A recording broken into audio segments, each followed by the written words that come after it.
بسم الله ما شاء الله. بسم الله اللهم بارك. عرض اليوم ان شاء الله نعجتين رحماني من انضف مال، نعجتين ما عشروش ولا مره. اللي عايز ياخدهم يوقفهم للعيد ويسمن، لسه هيجوا معاك فيهم ميزان عن كده. اللي عايز ياخد ويذبح على الوضع ده ما شاء الله، حته لحمه متكلفه، واكلين مكسرات اللهم بارك، واكلين فول سوداني، احلى حته لحمه ما شاء الله.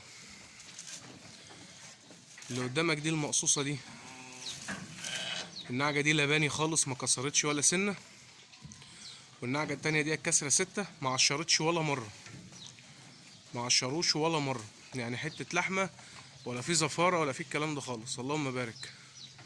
اللي ورا دي فيها ميزان اكتر من 50 كيلو، معدل 50 كيلو، واللي قدامها دي فيها ميزان حوالي 40 كيلو مثلا ولا حاجه.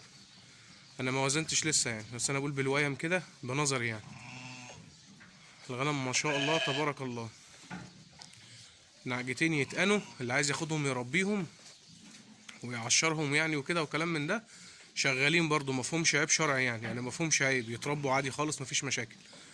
اللي عايز ياخدهم ويوقفهم تسمين يطلعوا اضحيه مثلا ولا حاجه برضو مفيش مشاكل.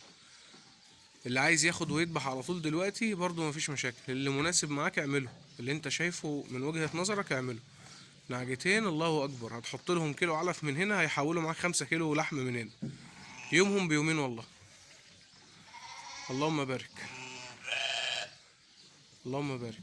نعجتين الله اكبر، خشب وحلاوة اللهم بارك يا رب. الشغل قدامك اهو. رر. رر. رر. شش.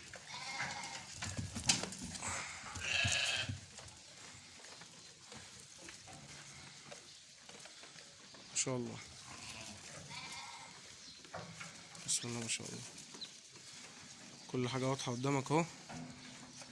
بحب دايما اصور من بعيد كده، اصور شغلي من بعيد عشان لما تيجي تلاقي الشغل ان شاء الله احسن ما انت شايفه ان شاء الله.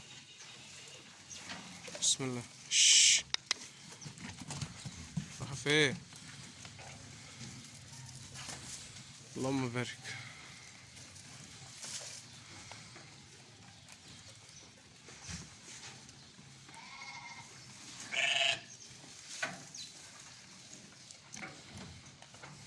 حاجة قدامك اهي من كل حتة.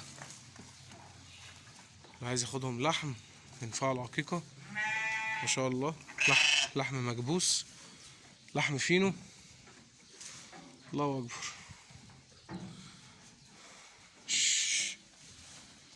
يا باشا نعجتين بيقولوا يا سعد يا هنا اللي هياخدهم.